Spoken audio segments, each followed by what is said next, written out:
नमस्कार दोस्तों, स्वागत है आपका अपने YouTube चैनल एक्स एकेडमी में। आज हम लेकर आए हैं मानव शरीर से संबंधित मोस्ट इम्पोर्टेंट MCQs, जिसमें ऐसे क्वेश्चंस को शामिल किया गया है जो कॉम्पिटिटिव एग्जाम्स में बार बार पूछे जाते हैं। तो चलिए शुरू करते हैं। आज का क्वेश्चन नंबर 1 है, मनुष्य में कुल कितनी हड्डियाँ होती हैं? आपके ऑप्शंस हैं 206, 202, 200 या फिर 212। तो आपका ऑप्शन नंबर ए सही हो जाएगा, 206। मनुष्य में कुल हड्डियों की संख्या 206 होती है। चलिए नेक्स्ट क्वेश्चन, नवजात शिशुओं में हड्डियों की संख्या लगभग कितनी होती है? आपके ऑप्शंस हैं 206, 300, 350 या फिर 200। तो आपका ऑप्शन नंबर बी सही हो जाएगा, 300। जी हाँ, नवजात शिशुओं में लगभग 300 हड्डियाँ होती हैं। चलिए नेक्स्ट क्वेश्चन, मनुष्य की खोपड़ी में कितनी अस्थियाँ होती हैं? आपके ऑप्शंस हैं 10, 12, 8 या फिर 30। तो आपका ऑप्शन नंबर सी सही हो जाएगा, 8। मनुष्य की खोपड़ी में कुल 8 हड्डियाँ होती हैं। साथियों, हमारा टारगेट आपको NCERT के मोस्ट इम्पोर्टेंट 10,000 प्लस MCQs उपलब्ध कराना है, इसलिए आप हमारे चैनल को सब्सक्राइब जरूर कर लीजिए, जिससे कि हम ये 10,000 प्लस MCQs आप तक धीरे धीरे करके पहुंचा सकें। चलिए नेक्स्ट क्वेश्चन, मनुष्य के शरीर में पसलियों के कितने जोड़े होते हैं? आपके ऑप्शंस हैं 10, 14, 11 या फिर 12। तो आपका ऑप्शन नंबर डी सही हो जाएगा, पसलियों के कुल 12 जोड़े होते हैं और कुल 24 पसलियाँ होती हैं। चलिए नेक्स्ट क्वेश्चन, मानव शरीर की सबसे छोटी हड्डी है? आपके ऑप्शंस हैं स्टेपिस, नाक की, नाखून की या फिर जबड़े की। तो आपका ऑप्शन नंबर ए सही हो जाएगा, स्टेपिस। जी हाँ, मानव शरीर की सबसे छोटी हड्डी स्टेपिस है। चलिए नेक्स्ट क्वेश्चन, मानव शरीर की सबसे लंबी हड्डी है? आपके ऑप्शंस हैं टीबिया, फीमर, स्टेपिस या फिर फिबुला। तो आपका ऑप्शन नंबर बी सही हो जाएगा, फीमर हड्डी जो कि जांघ में पाई जाती है, मानव शरीर की सबसे लंबी हड्डी होती है। और सबसे छोटी हड्डी स्टेपिस होती है जो कि कान में पाई जाती है। चलिए नेक्स्ट क्वेश्चन, निम्न में से कौन मानव के पैर की हड्डी नहीं है? आपके ऑप्शंस हैं फेबुला, टीबिया, ह्यूमरस या फिर फीमर। तो आपका ऑप्शन नंबर सी सही हो जाएगा, ह्यूमरस जो हड्डी होती है वो मनुष्य के पैर में नहीं पाई जाती है।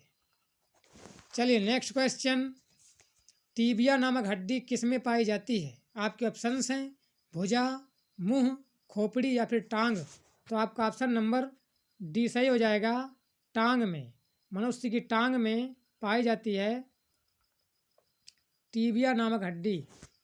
चलिए अगला क्वेश्चन, मानव शरीर के किस अंग की हड्डी सबसे लंबी होती है? आपके ऑप्शंस हैं जांघ, रिबकेज, भुजा या फिर मेरुदंड। तो आपका ऑप्शन नंबर ए सही हो जाएगा, जांघ की हड्डी सबसे लंबी हड्डी होती है और इसी को फीमर हड्डी के नाम से जाना जाता है। चलिए नेक्स्ट क्वेश्चन, अस्थि में कौन सा लवण सर्वाधिक मात्रा में होता है? आपके ऑप्शंस हैं magnesium carbonate, calcium phosphate, sodium chloride या फिर फेरिक नाइट्रेट। तो आपका ऑप्शन नंबर बी सही हो जाएगा, कैल्शियम फास्फेट। जी हाँ, जो हड्डी होती है उसमें जो लवण सर्वाधिक मात्रा में पाया जाता है वो होता है कैल्शियम फास्फेट।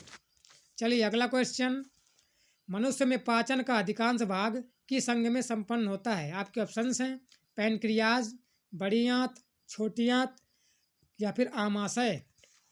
तो आपका ऑप्शन नंबर सी सही हो जाएगा, छोटी आंत में। जी हाँ, मनुष्य के पाचन का अधिकांश भाग छोटी आंत में संपन्न होता है।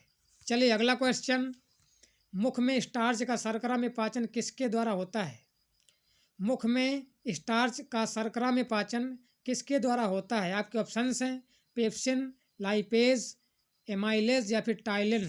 तो आपका ऑप्शन नंबर डी सही हो जाएगा, टाइलिन के द्वारा। जी हाँ, मुख में जो लार होती है उसमें टाइलिन नामक तत्व पाया जाता है जो स्टार्च को शर्करा में बदल देता है। चलिए नेक्स्ट क्वेश्चन, अधिकतम पोषक तत्व रक्त में कहाँ से अवशोषित किए जाते हैं? आपके ऑप्शंस हैं छोटी आंत, पेट, बड़ी आंत या फिर मुंह। तो आपका ऑप्शन नंबर ए सही हो जाएगा। छोटी आंत के द्वारा अवशोषित किए जाते हैं अधिकतम पोषक तत्व। जी हाँ, रक्त छोटी आंत के द्वारा अधिकतम पोषक तत्वों को अवशोषित करता है। चलिए अगला क्वेश्चन, लार में कौन सा एंजाइम पाया जाता है? आपके ऑप्शंस हैं रेनिन, टाइलिन, टेनिन या फिर रेजिन। तो आपका ऑप्शन नंबर बी सही हो जाएगा। टाइलिन नामक पदार्थ पाया जाता है या टाइलिन नामक एंजाइम पाया जाता है लार में। चलिए नेक्स्ट क्वेश्चन, लार किसके पाचन में सहायक होती है? आपके ऑप्शंस हैं वसा, प्रोटीन, स्टार्च या फिर फाइबर। तो आपका ऑप्शन नंबर सी सही हो जाएगा। स्टार्च को ग्लूकोज में बदल देता है लार, जो कि लार में टाइलिन नामक एंजाइम पाया जाता है उसके द्वारा। चलिए अगला क्वेश्चन, मानव शरीर में भोजन का रक्त द्वारा अवशोषण कहाँ सर्वाधिक होता है? आपके ऑप्शंस हैं बड़ी आंत, यकृत, आमाशय या फिर छोटी आंत। तो अभी हमने पीछे देखा था कि छोटी आंत इसका आंसर सही होगा। चलिए नेक्स्ट क्वेश्चन, प्रोटीन का पाचन कहाँ से प्रारंभ होता है? आपके ऑप्शंस हैं उदर, छोटी आंत, मुख गुहा या फिर ग्रास नली। तो आपका ऑप्शन नंबर ए सही हो जाएगा। उदर अर्थात पेट से प्रोटीन का पाचन प्रारंभ होता है। चलिए अगला क्वेश्चन, पाचन क्रिया में प्रोटीन निम्न में से किस पदार्थ में बदल जाते हैं? आपके ऑप्शंस हैं ग्लूकोज, एमिनो अम्ल, शर्करा या फिर वसा। तो आपका ऑप्शन नंबर बी सही हो जाएगा। एमिनो अम्ल में बदल जाते हैं प्रोटीन पाचन क्रिया के बाद। चलिए नेक्स्ट क्वेश्चन, पित्त निम्न में से किसके द्वारा पैदा किया जाता है? आपके ऑप्शंस हैं अग्न्याशय, ग्रहिणी, यकृत या फिर आमाशय। तो आपका ऑप्शन नंबर सी सही हो जाएगा। यकृत के द्वारा पित्त का निर्माण किया जाता है। यकृत द्वारा पित्त का निर्माण किया जाता है। यहाँ पर पित्त हो जाएगा। चलिए अगला क्वेश्चन, सर्वप्रथम रक्त परिसंचरण तंत्र का अध्ययन किसने किया था? आपके ऑप्शंस हैं लैंड स्टीनर, कार्नबर्ग, ब्राउन या फिर हार्वे। तो आपका ऑप्शन नंबर डी सही हो जाएगा। विलियम हार्वे, जो कि ब्रिटिश वैज्ञानिक थे, उन्होंने ही सर्वप्रथम रुधिर परिसंचरण तंत्र की खोज की थी। चलिए अगला क्वेश्चन, पेस मेकर का संबंध किससे है? पेस मेकर का संबंध किससे है? आपके ऑप्शंस हैं हृदय, गुर्दा, दिमाग या फिर फेफड़ा। तो आपका ऑप्शन नंबर ए सही हो जाएगा। हृदय से संबंधित है पेस मेकर। चलिए नेक्स्ट क्वेश्चन, सोते समय रक्त दाब में क्या परिवर्तन होता है? आपके ऑप्शंस हैं बढ़ता है, घटता है, पहले घटता है फिर बढ़ता है या फिर पहले जैसा रहता है। तो आपका ऑप्शन नंबर बी सही हो जाएगा। घटता है। सोते समय जो रक्त दाब होता है, ब्लड प्रेशर होता है, वो घटता है। चलिए अगला क्वेश्चन, मानव शरीर में रुधिर बैंक का कार्य कौन करता है? आपके ऑप्शंस हैं हृदय, यकृत, तिल्ली या फिर फेफड़ा। तो आपका ऑप्शन नंबर सी सही हो जाएगा। तिल्ली अर्थात स्प्लीन जो होता है वो मानव शरीर में रुधिर बैंक का कार्य करता है। चलिए अगला क्वेश्चन, रक्त का शुद्धिकरण कहाँ होता है? आपके ऑप्शंस हैं फेफड़ा, यकृत, किडनी या फिर ये सभी। तो आपका ऑप्शन नंबर डी सही हो जाएगा। ये सभी, फेफड़ा, यकृत और किडनी, ज़्यादातर किडनी में होता है। रक्त का जो शुद्धिकरण होता है मुख्य रूप से किडनी में होता है, बाकी थोड़ा बहुत फेफड़ा और यकृत में भी होता है, इसलिए ये सभी सही हो जाएंगे। चलिए अगला क्वेश्चन, रक्त में लाल रंग निम्न में से किसके कारण होता है? रक्त में लाल रंग निम्न में से किसके कारण होता है? आपके ऑप्शंस हैं हीमोग्लोबिन, आरबीसी, डब्ल्यूबीसी या फिर प्लाज्मा। तो आपका ऑप्शन नंबर ए सही हो जाएगा। हीमोग्लोबिन के कारण रक्त में लाल रंग होता है। हीमोग्लोबिन, हीमो और ग्लोबिन से बना है। हीमो का अर्थ होता है एक वर्णक और ग्लोबिन एक प्रोटीन होता है। चलिए अगला क्वेश्चन, कौन सी रक्त वाहिकाएँ साफ रक्त फेफड़ों से हृदय में ले जाती हैं। आपके ऑप्शंस हैं हृदय शिरा, फुफ्फुस शिरा, फुफ्फुस धमनी या फिर हृदय धमनी। तो आपका ऑप्शन नंबर बी सही हो जाएगा। फुफ्फुस शिरा जो होती हैं वो साफ रक्त को फेफड़ों से हृदय की तरफ ले जाती हैं। चलिए अगला क्वेश्चन, निम्न में से किसकी सहायता से रक्त द्वारा ऑक्सीजन ले जाया जाता है? आपके ऑप्शंस हैं लसिका अणु, श्वेताणु, लोहित कोशिकाएं या फिर बिंबाणु। तो आपका ऑप्शन नंबर सी सही हो जाएगा। लोहित कोशिकाओं के द्वारा रक्त ऑक्सीजन ले जाया जाता है। चलिए नेक्स्ट क्वेश्चन, किसकी मौजूदगी के कारण शरीर के भीतर रक्त जमता नहीं है? आपके ऑप्शंस हैं फाइब्रिन, प्लाज्मा, हीमोग्लोबिन या फिर हिपेरिन। तो आपका ऑप्शन नंबर डी सही हो जाएगा। हिपेरिन के कारण रक्त जमता नहीं है। जी हाँ, रक्त में एक हिपेरिन नामक पदार्थ पाया जाता है जो रक्त को जमने नहीं देता है। चलिए अगला क्वेश्चन, लाल रक्त कणिकाएँ कहाँ उत्पन्न होते हैं? जो आरबीसी होता है कहाँ उत्पन्न होती हैं? आपके ऑप्शंस हैं अस्थिमज्जा, तिल्ली, वृक्क या फिर यकृत।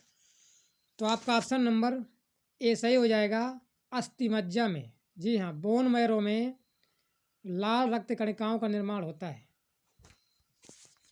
चलिए नेक्स्ट क्वेश्चन, निम्न में से किसको आरबीसी का कब्रिस्तान कहा जाता है? निम्न में से किसको लाल रक्त कणिकाओं का कब्रिस्तान कहा जाता है? आपके ऑप्शंस हैं अस्थिमज्जा, प्लीहा, परिशोधिका या फिर यकृत। तो आपका ऑप्शन नंबर बी सही हो जाएगा।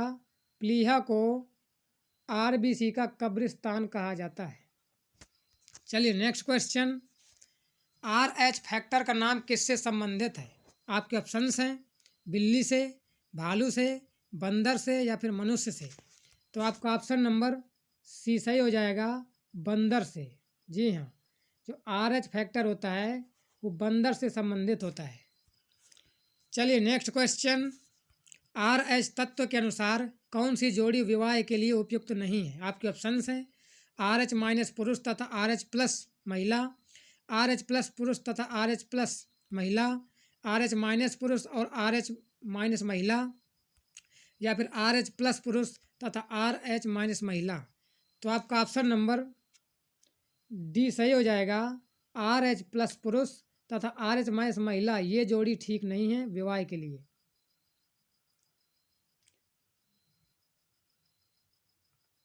चलिए नेक्स्ट क्वेश्चन, सेरेब्रम किससे संबंधित है? सेरेब्रम किससे संबंधित है? आपके ऑप्शंस हैं दिमाग, नाड़ी, यकृत या फिर हृदय।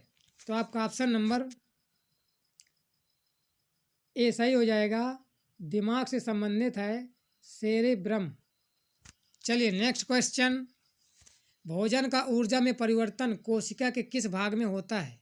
आपके ऑप्शंस हैं राइबोसोम, माइटोकॉन्ड्रिया, केंद्रक या फिर लाइसोसोम। तो आपका ऑप्शन नंबर बी सही हो जाएगा, माइटोकॉन्ड्रिया में।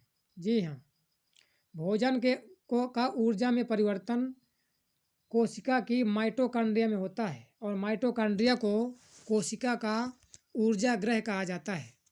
चलिए अगला क्वेश्चन, मनुष्य की खोपड़ी में कितनी अस्थियां होती हैं? आपके ऑप्शंस हैं 10, 12, 8 या फिर 30। साथियों, इसका जवाब आपको कमेंट सेक्शन में बताना है और साथ में ये भी बताना है कि इन 34 क्वेश्चंस में से आपने खुद से कितने अटेम्प्ट किए। उम्मीद करते हैं कि ये वीडियो आपको ज़रूर पसंद आया होगा। यदि वीडियो पसंद आया हो तो वीडियो को लाइक करें, वीडियो को शेयर करें और कमेंट में आप अपना आंसर देना ना भूलें। ऐसे ही मोस्ट इंपॉर्टेंट MCQs पाने के लिए चैनल को सब्सक्राइब जरूर करें। मिलते हैं अगले वीडियो में, तब तक के लिए बाय बाय।